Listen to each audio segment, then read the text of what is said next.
In today's training, we're going to be talking about the importance of consistency. One of the key foundations for all effective training, and especially in rehab, is turning up and doing the work on a week-to-week basis, even when we don't want to, because that is the real key to long-term success. So, what I'm going to dive into is a couple of key examples, some key questions to think about, and then just some key principles to follow throughout your training journey. So I want to start with this quote here, which is one of my favorites from Jacob Rees, which is, "When nothing seems to help, I go and look at a stone cutter hammering away at his rock perhaps 100 times without as much as a crack showing in it. Yet at the 101st blow, it will split in two. And I know it was not that blow that did it, but all that had gone before." What I love about this quote is that it really nicely summarizes the fact that a lot of the results we get are long-term. They're not short-term, but it's the work we do in the short term that gets the long-term result. And a lot of that comes down to delayed gratification. So it's getting the outcome not immediately, but after a period of time, weeks, sometimes months, of even years, sometimes doing the work on a consistent basis. And if we can get that mindset right early on in our training processes, that, if we can turn up, do the work, and just be super, super consistent with the basics for an extended period of time without seeing huge results straight away, then that sets us up really, really well for long-term success. So that's the first thing to make sure you get right, is that understanding results don't come quickly. They do take a little bit of time sometimes. The consistency is key, and it's the short-term work that gets the long-term results ultimately.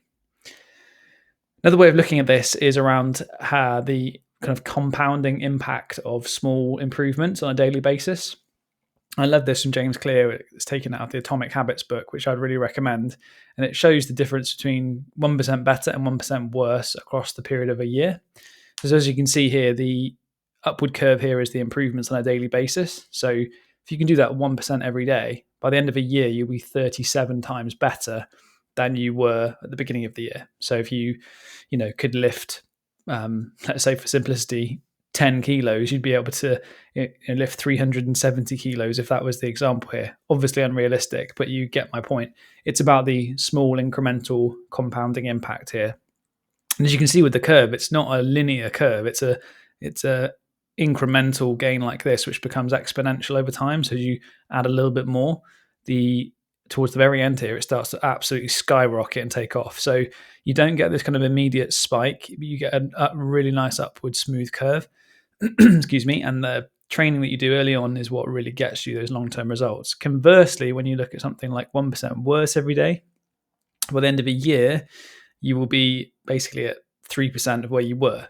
So rather than being 370% better, you'd be 97% worse if you get 1% worse every single day for a year, because it, again, is negative compounding on that example there. So the key take home from this is to make sure that we're thinking about what are the basic daily actions that we can take to try and improve our actions every single day where possible, so that in the long term, we're able to improve and gradually increase that compounding effect over and over and over again. And definitely don't want to be thinking about, the bottom part of this curve here, which is getting worse incrementally daily. Now, the fact you've taken action, you've stepped into a coaching program, means you will not do that. But a lot of people do in life. They gradually decline over time, which is when you tend to see this downward curve. But if you're aware of these things, we can keep pushing forwards.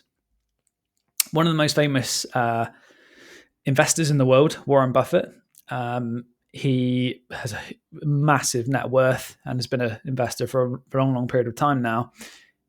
Interestingly, the majority of his net worth actually came about in the final 20% of his life. So as you can see here, when he was 21, there was about 20,000 invested, which at that time was still a lot of money. But you get my point. Towards the end here, you can see this crazy increase in net worth over time, just because he's been doing it for so long. Now, not only has he got an extremely high level of skill in this area, but he's also been doing it for so long that he's outlasted a lot of other people who have fallen by the wayside.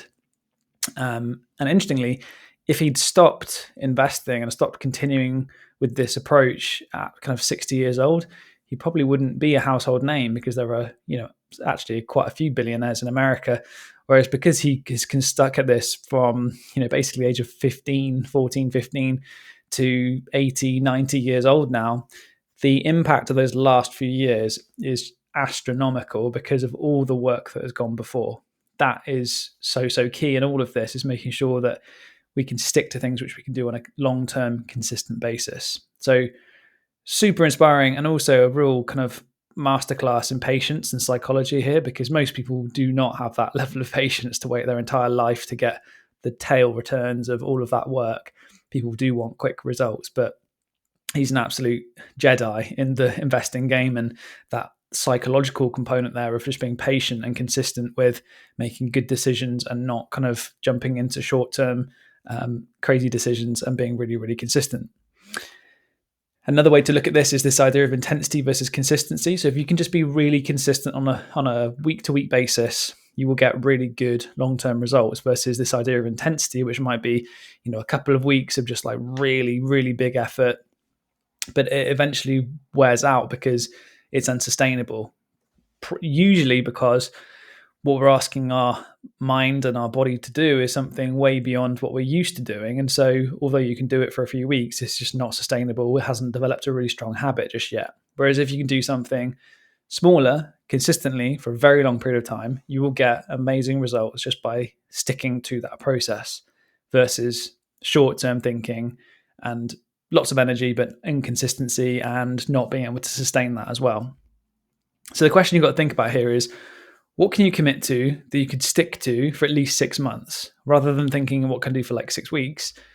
What could I do that I could commit to for 6 months? And in thinking like that, you'll be in a much better position to consistently do the same things. I'm going to give you some examples here, but other ones would be things like training or nutrition, whether it's rehab, that could be like how many sessions you can do a week, for example. There's lots of examples I can give you, but the key thing here is to think about what can you commit to for at least 6 months. That could be something really small. So here are some examples. Rather than thinking about training 5 times a week, you might just think about 3 times a week. Like for me personally, I can try and commit to 3 times a week, and have done for a long, long period of time, because I know I can stick to it. If I tried to push to 5 times a week at the gym, I might be able to do it, but I might also not do it on a couple of weeks, just because it's hard to commit to that number of sessions per week when you've got lots of other things going on in life. Whereas 3 is very achievable, consistent. I can keep doing that week upon week upon week.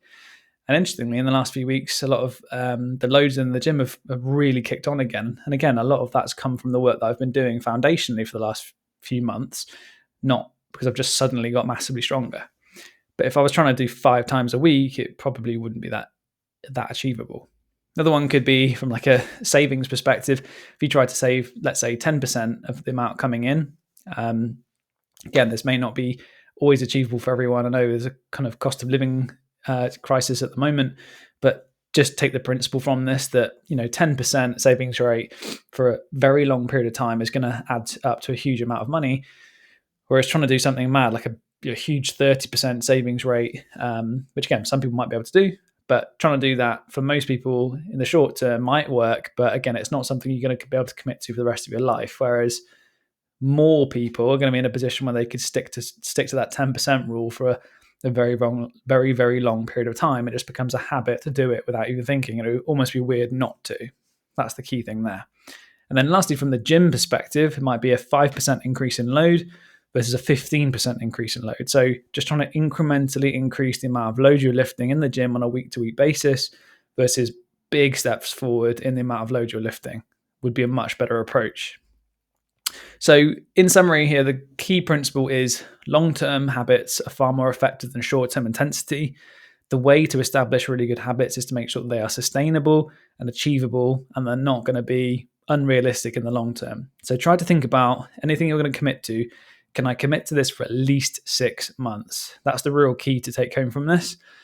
And that can apply to lots of different areas of life, but particularly when we're thinking about training and rehab now, try to think about what can I do on a consistent basis that I can commit to and will be able to do this for at least 6 to 12 months, hopefully even longer, to set you up for really, really good long-term success.